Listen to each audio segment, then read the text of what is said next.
So month over month, we're seeing massive amount of silver delivered off the COMEX. And what has really given me conviction is the amount of silver that is being delivered by arguably the most sophisticated private investors in the world.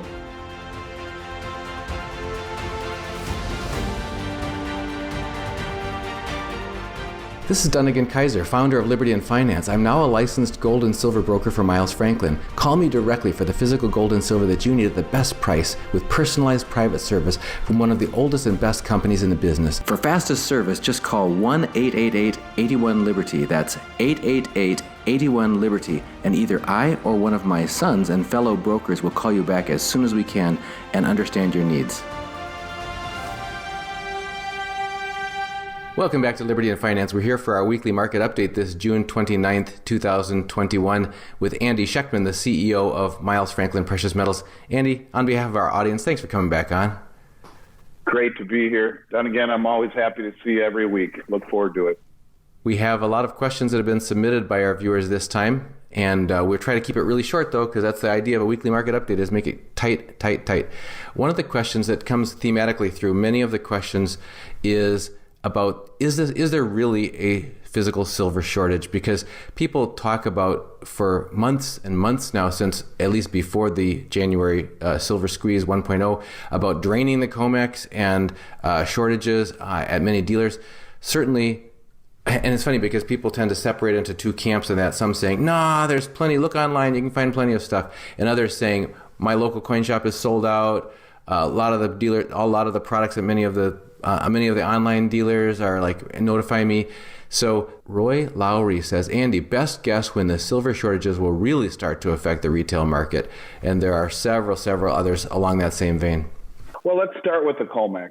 I haven't looked for a few days, but a couple of days ago, with only a few days left in the June contract for July delivery, there was 210,000 ounces in open interest against 111,000 ounces in the registered category. In other words, the demand for open interest, or the possibility, rather, of delivery, if everyone stood for delivery on what was left just a few days before the contract went off the board, was nearly twice what was available in the registered category and the COMEX. In other words, if everyone stood for delivery, 1 out of every 2 people would have got delivery, and the other half would have gotten cash settled, or force majeure would have prevailed. My point to you is that we're this close on the COMEX market, where open interest is twice the size of what is registered in order to be delivered. When we talk about a shortage on the COMEX, I don't know, that seems pretty darn close to me. When we talk about what's going on in the physical market, let's first talk about what happens on this side of the table. Nobody is selling us virtually anything at all. There is no secondary market action whatsoever. I mean, there's always an occasional sale, but in general, nobody is selling anything. The secondary market is all but dead. So then you're dealing with 5 or 6 primary mints and a handful of refineries that are all but the model of inefficiency. The Canadian mint, we're looking already back again to 3 or 4 week delivery delays on the Royal Canadian Mint, mid-July before we have anything. The U.S. Mint hasn't released anything in the better part of, 3-4 weeks or longer, 3-4 months or longer, in terms of anything substantive in both gold and silver. So I guess I'll say this. Yes, there is a silver shortage, and to whatever degree it manifests itself here in the end, I guess is still remains to be seen. But I'll tell you, it is by no stretch of the imagination easy to get product, and it's been a constant theme going on now for over a year. There's still product to sell. There's still product available.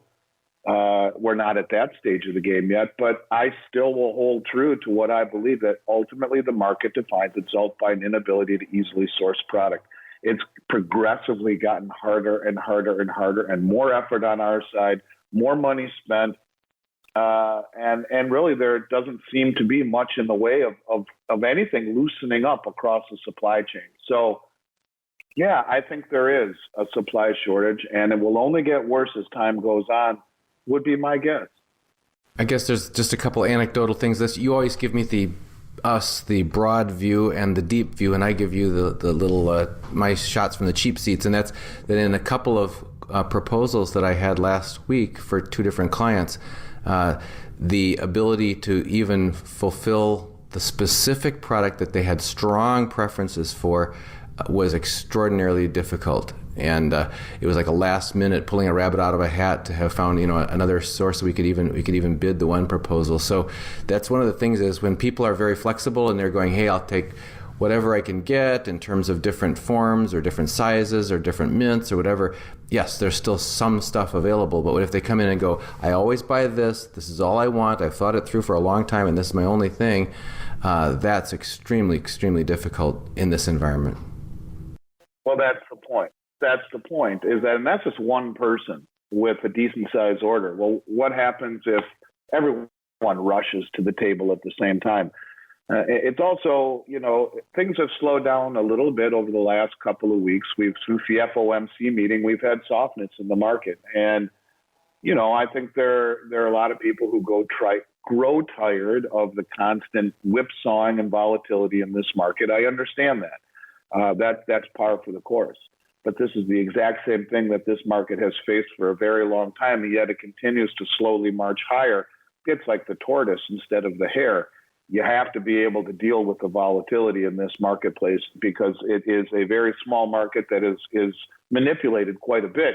None of this changes the final outcome or the reason or rationale to own the metal.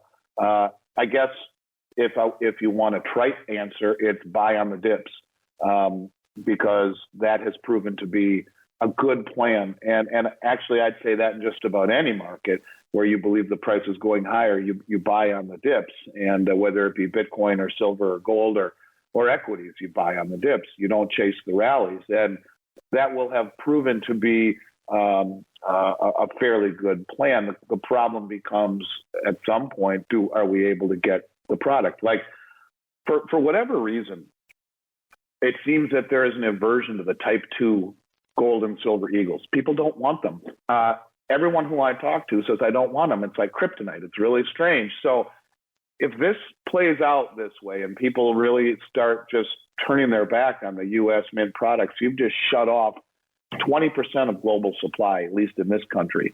And either you buy the new ones or good luck getting, it will manifest itself if all of a sudden the U.S. mint just dries up because no one wants the current type 2 products for whatever reason. People are concerned about the security feature or whatever the reason is. They're priced less than the type 1, yet nobody wants them. If all of a sudden we were to just cut off one of the legs of the global supply chain, which there are 5 or 6 major mints, you take the U.S. out of the equation and overnight people will understand what I'm talking about because then all the other mints start to drain of their product as an alternative. And it's the same thing I've seen over and over and over again. Like that, you wake up and premiums have gone way up. Supply is impossible to get. Just the other day, my head trader said the RCM is back to it again. Now, this would have been a week or two ago. He said, we're not getting any new maples until the 2nd or 3rd week of July. So RCM, Royal Canadian Mint? Royal Canadian Mint. When you talk about a 4 or 5 week delay, Dunnigan, since you and I have been doing this together over the last year, that's normal to you, but it's not normal to me. It used to be 24 hours, I could have $5 million worth of silver maples on your desk if I wanted them. Like that, just make a quick phone call to the RCM distributor. It doesn't work that way anymore. Now you need to place an order that goes directly to the mint. Once they get produced, they get shipped back. I mean, you're talking weeks and weeks and weeks. And if you remember back to March of last year, when the last time this happened, same thing. I placed an order for over $1 million worth of silver maple leaves, started selling them based upon everything that I had ever known that, okay, we'll have it in a few days. And what happened? The mint shut down. And we're talking 6 to 8 weeks of not having any product after I'd already taken orders. Infuriated people. And I get it. I don't blame them for being angry, but that's just how this market is. It continues to evolve and it all centers around difficulty getting product. But I'll tell you one thing, if this deal with the U.S. Mint really starts to accentuate where people just don't want the type 2s, you wait and see. It'll blow up really quick. You get to Labor Day, when Europe wakes back up, they're always on vacation in the summer. And when you wake back up right around Labor Day and you start to see demand, if the U.S. Mint product is not being embraced by the investor and they don't want it, it'll only be what we're talking about here in spades, where getting product becomes really, really challenging, because the U.S. Mint product for so many years encompasses so much of what we're doing. And I'm telling you, honestly, I can't remember the last time I sold any type 2 gold or silver. Maybe you have a different experience, but I'll tell you, for whatever reason, and I'm not exactly sure, but it just seems that people have a real aversion to buying them. I'm a U.S. Mint distributor, one of only 27 in the world. I can't tell you what the problem is, why people are afraid of them, but they are, and they don't want them. And I think that only portrays for more difficulty and tightness in this market going forward, if that is the ultimate takeaway from people's reaction to these new type 2 silver and gold eagles. We have a different kind of a question here from Brandy Baldwin, who says, I have a lot of silver and some gold. Where can we put it if we decide to travel overseas and have no property in the USA? And how do we avoid storage fees, since the fees over time become more cost than the metals themselves? I'm not sure about that second statement, because most storage programs that we've been associated with are a fraction of a % per year. And so it would take a long time to get to the storage fees adding up to more than the cost of metals. But your advice to people who do travel on options for storing, especially traveling overseas?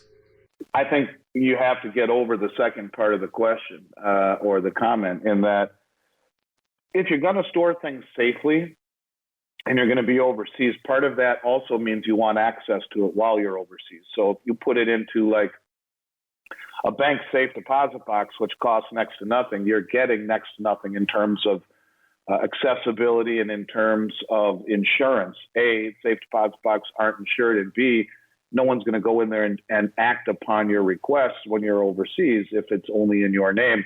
So storing things in one of our Brinks facilities in North America, we have Miami. We're the only company in the United States to have a relationship with Brinks Miami.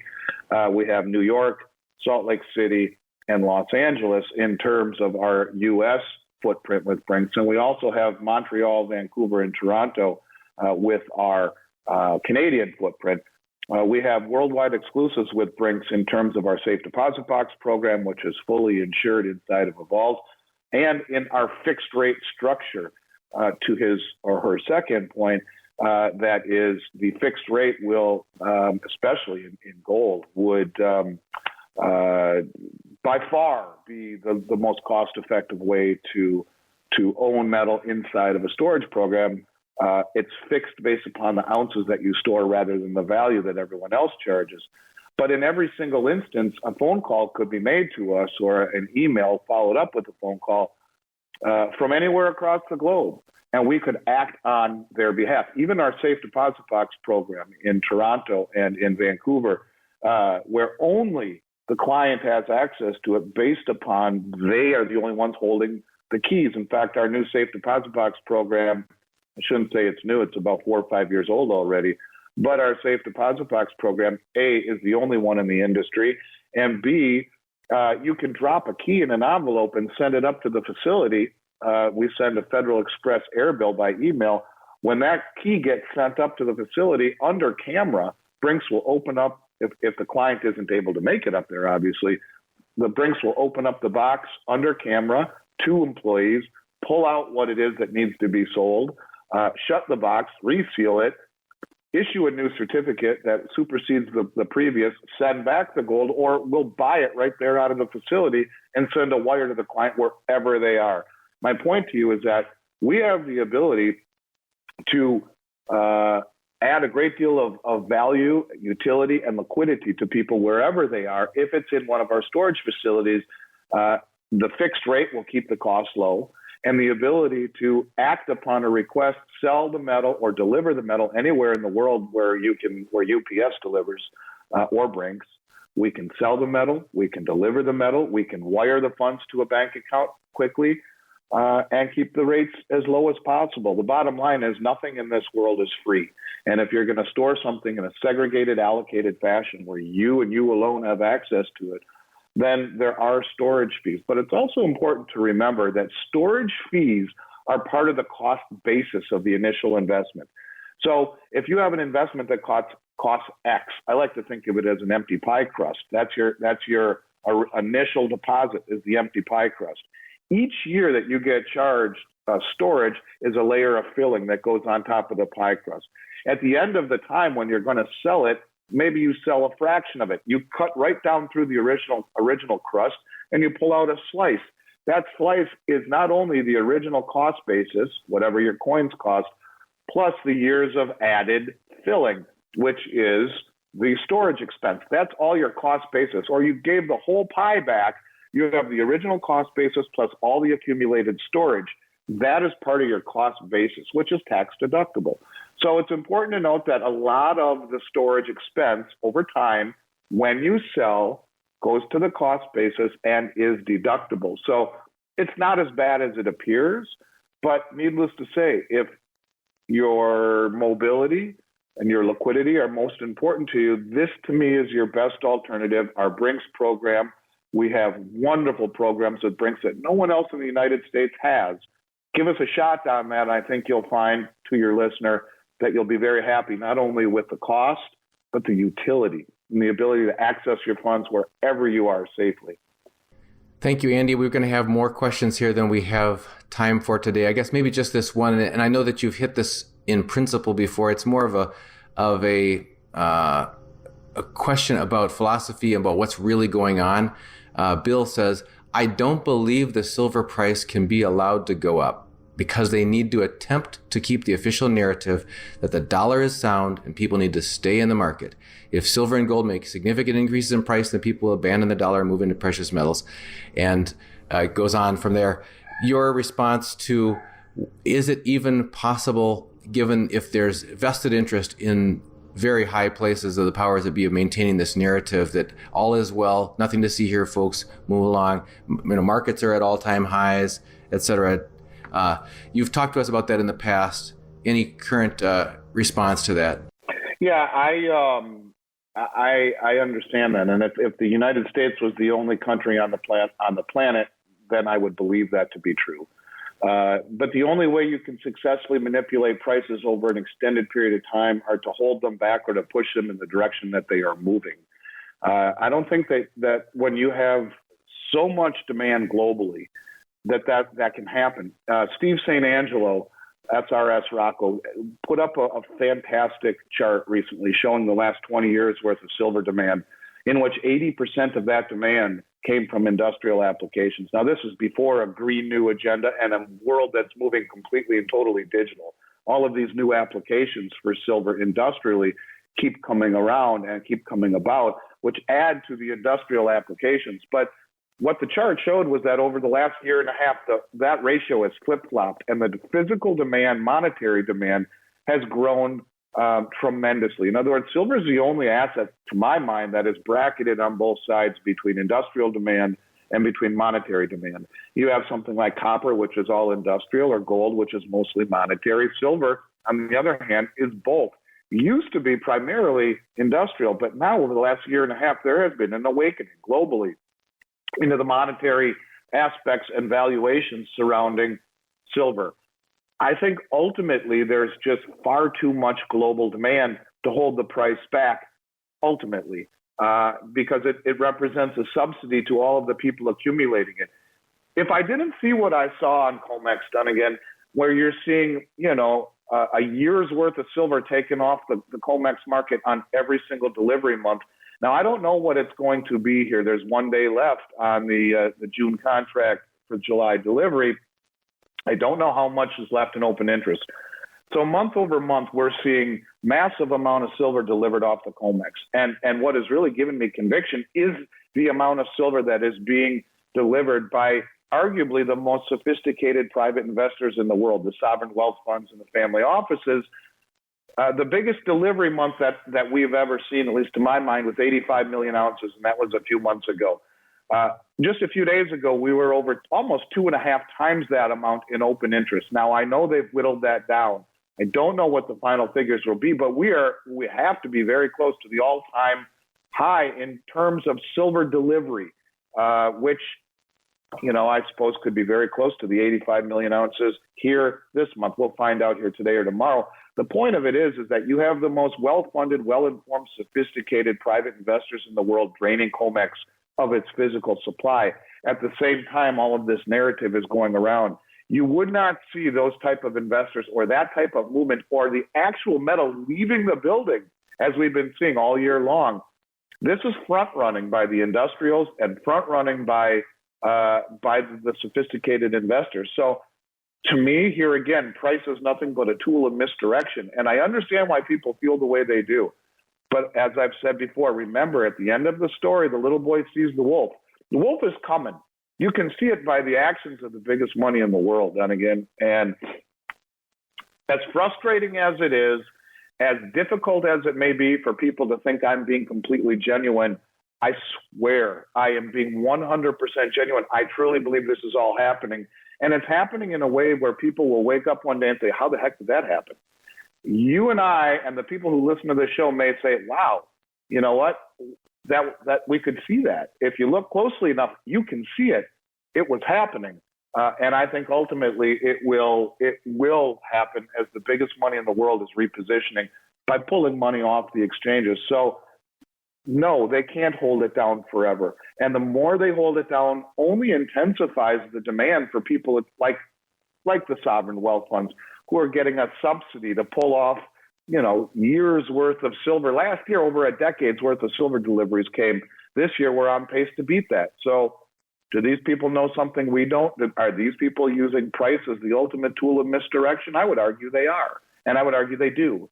And so I guess we'll have to see. But to your listener's point, no, I don't think we are able to hold back the price when there's this much physical demand growing in an asset that is depleted in nature and becoming more so every day. Well, there are more viewers' questions, but we don't have time, so we're going to have to jump to the weekly special. People anticipate that with great interest. And people, remember, it's Tuesday night, 6 p.m. Pacific, 9 p.m. Eastern is the weekly special. So those things usually go fast. Go ahead, Andy.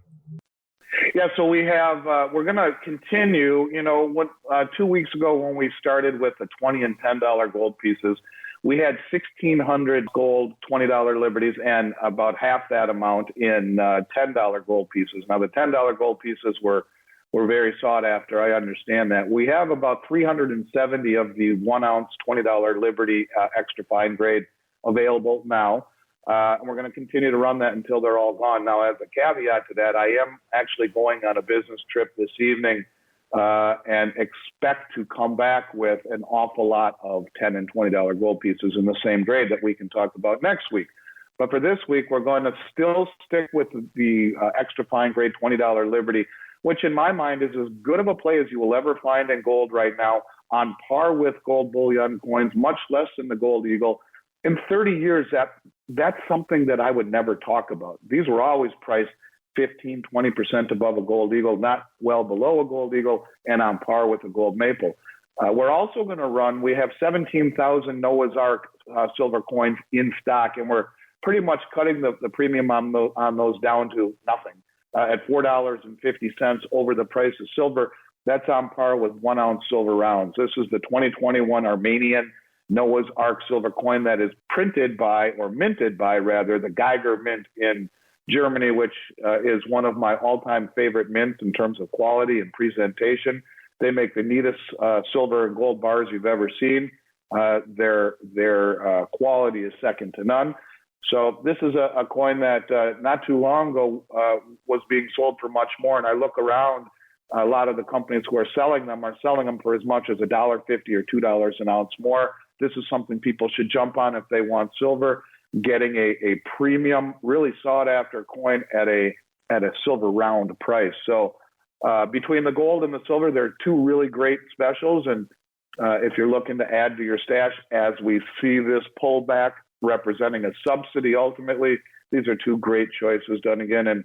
And we'll keep trying to bring good value to your listeners. And next week, I hope to bring something really special in terms of what I'm going to pick up today.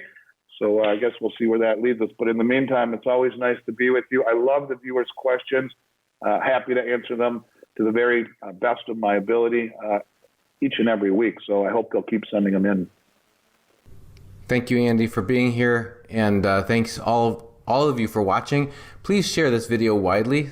You can share it with family, coworkers, friends, neighbors. Let's get the word out there, because the more people who find out about how to protect themselves and go against the popular narrative we've all heard is just keep plunking out of every paycheck, if you still have a job, is into the stock market, the all-time high stock market. We've talked to multiple guests about the bubble of everything, except as Gregory Mannarino reminds us, there are some anti-bubbles. There are some inverse bubbles, of which metals are one, and silver in particular. So he's awesome, by the way. I love listening to Gregory on your show, and all of your guests just bring such a wealth of information. I don't know. I think that people really need to understand the type of information that you're giving to the people. It's a college degree, a college level economics class for free. So I for one, am thrilled to be part of it, be in the same sentence as people like Gregory and Alistair McLeod and all the wonderful guests that you have on your show, Doug. Again, really appreciate it. Always glad to have you, Andy Schectman, CEO of Miles Franklin Precious Metals. And everyone, thanks for joining us here on Liberty and Finance. This is Dunnigan Kaiser, founder of Liberty and Finance. I'm now a licensed gold and silver broker for Miles Franklin. Call me directly for the physical gold and silver that you need at the best price, with personalized private service from one of the oldest and best companies in the business. 31 years strong, A+ rated by the Better Business Bureau, 0 complaints, licensed and bonded. For physical delivery, vault storage, or precious metals IRAs, excellent prices, privacy, and confidentiality. Pay by check, money order, ACH, bank wire, or Bitcoin.